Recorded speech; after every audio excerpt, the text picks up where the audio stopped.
This is part 3 of Aristotle's Nicomachean Ethics, and I'm focusing on book 3 here.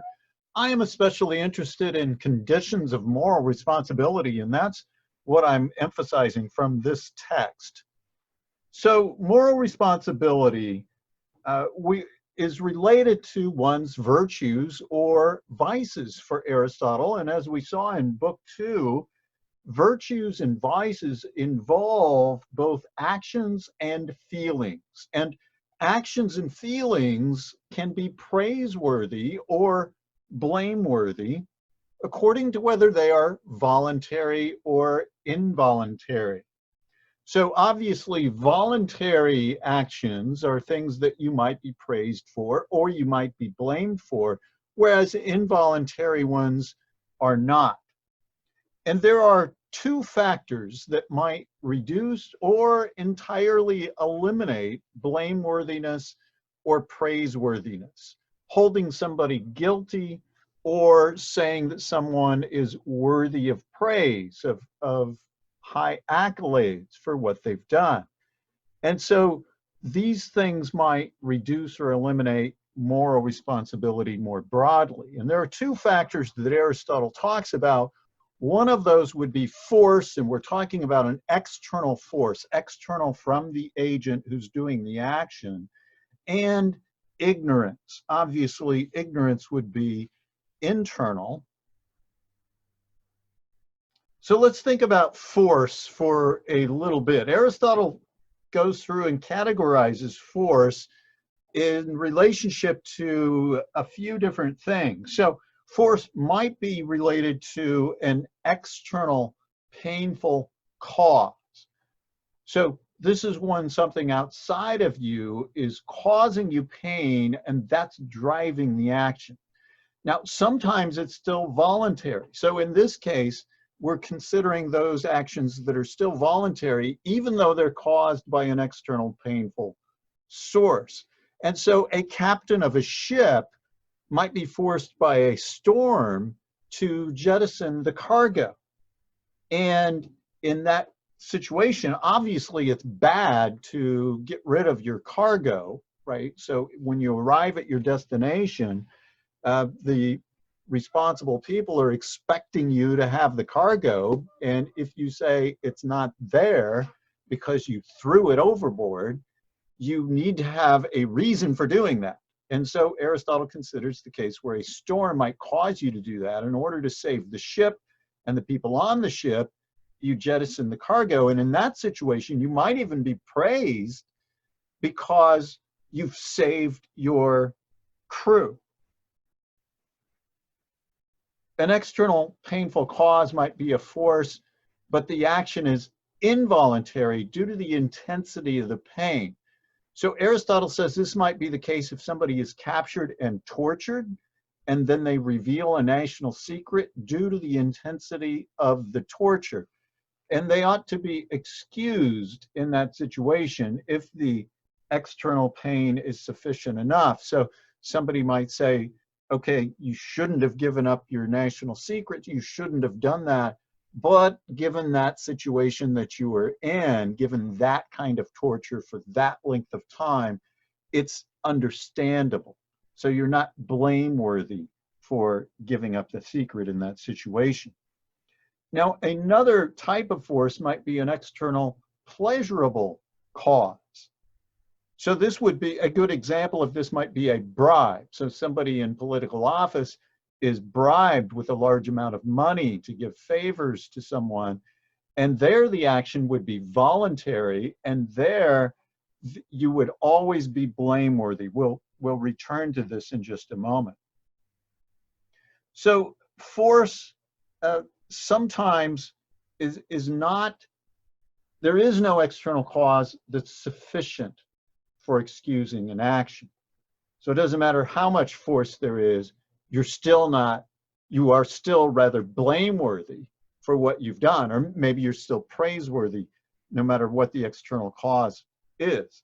So it's not always easy to judge, but there are certain cases, right? When force is unconditional, whenever the cause is both external and the agent contributes nothing. That would be a clear case. So for example, when I was a child, I was the youngest of three siblings, and well, I had two siblings, and we would travel uh, in the back seat of a car the days before minivans, and I, being the youngest, would be in the middle. And sometimes our trips would get long, and my siblings would get bored. And my brother once was bored, and he reached over and grabbed my arm and then used my arm to smack my sister on the other side. And so, of course, she yelped, and my brother said that I did it, and I said that he did it. And Aristotle would say, knowing all the facts, that I contributed nothing, so it was my brother who was blameworthy and not me. Yeah, the youngest is always innocent, right? Now, saying that one is forced by pleasure, we just mentioned this, like a bribe or somebody offering some other pleasurable source for you. It's never a reasonable excuse, says Aristotle. So being forced by pleasure, if somebody says that it was an offer they couldn't refuse, but it was a bribe for Aristotle, like $1 million just to do this, Aristotle still says that's still not an excuse, right?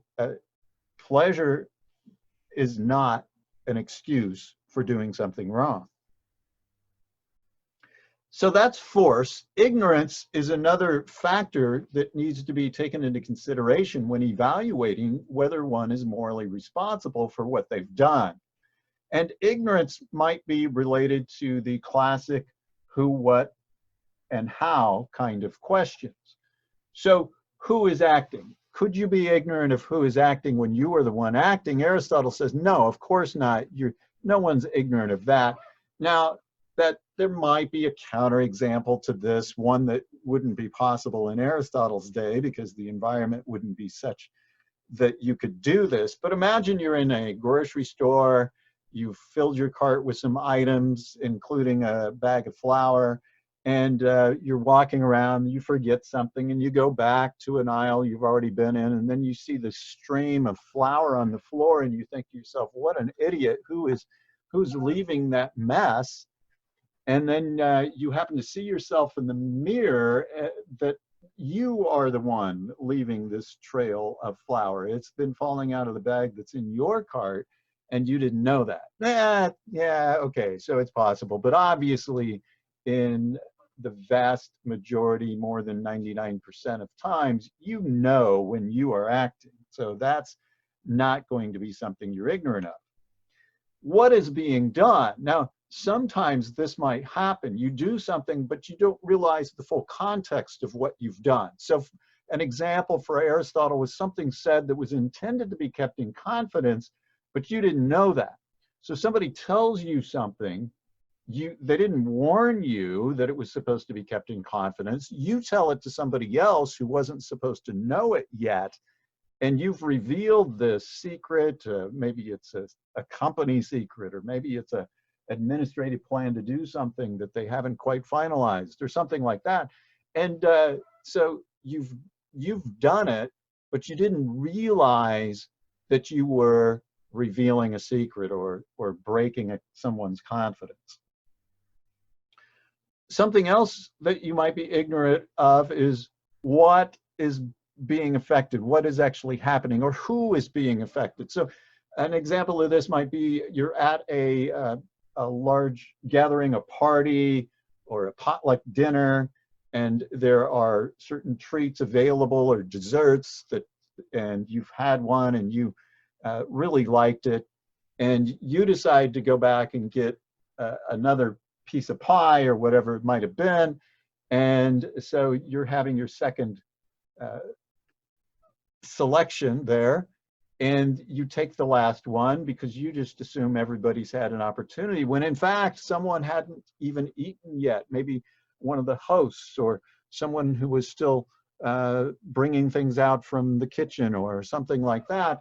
And so you've taken something that they could have had, and you didn't realize that you were doing that. You were ignorant, so you shouldn't be held blameworthy in that situation. Sometimes maybe a result is not clear of what you're doing. You intend to do one thing, but you didn't realize that it was going to result in something else happening as well. Or you might not know how something is being done. So maybe if you've ever watched a Jackie Chan action movie, he often includes outtakes, and there are often fight scenes where somebody gets hurt, right? And they're supposed to be acting. They're not actually supposed to be kicking or hitting someone and hurting them. But sometimes when you're acting out a fight scene, you accidentally do hit someone or harm someone, and that was done in ignorance. You didn't realize that you were doing it. So maybe to go back to what was the result when your intention wasn't being fulfilled, maybe how something is being done. I'm not sure which which category this case would fit into, but imagine that you are walking with someone, you're hiking, and you see a large avalanche coming, and your person is very poor of hearing that you're with, and you shove them out of the way, trying to save them from getting hit by rocks. But what you actually do is you push them too hard, and they end up falling down and off a cliff that you didn't even recognize was there. So that in that case, you were completely ignorant of what was going on, and you might be charged with murder. But had the facts come out, our law would allow for this kind of ignorance so that you wouldn't be blamed for what actually occurred. Now, just a little bit of clarification that Aristotle provides when it comes to ignorance. There's a distinction that he makes between action caused by ignorance, and those are the cases that we just talked about, and actions that are done in ignorance. And so the latter, those done in ignorance, might include actions taken when you're drunk, or actions taken when somebody is angry. And those are the causes. You're just not thinking clearly, and you do something not recognizing what you're doing. So it's not really ignorance per se, it's the causes, the drunkenness or the anger, but Aristotle says that you are responsible for that. So a person doing an action when intoxicated or angry should be in control of those things. A person should not get to the point of anger of causing so much harm, or a person should not drink so much that they're intoxicated and they cause harm as a result of that. So Aristotle says you can still be held blameworthy in those kinds of situations, even though you might have been ignorant of what was going on. You're responsible for being ignorant. And so you're still blameworthy for what you've done in those situations.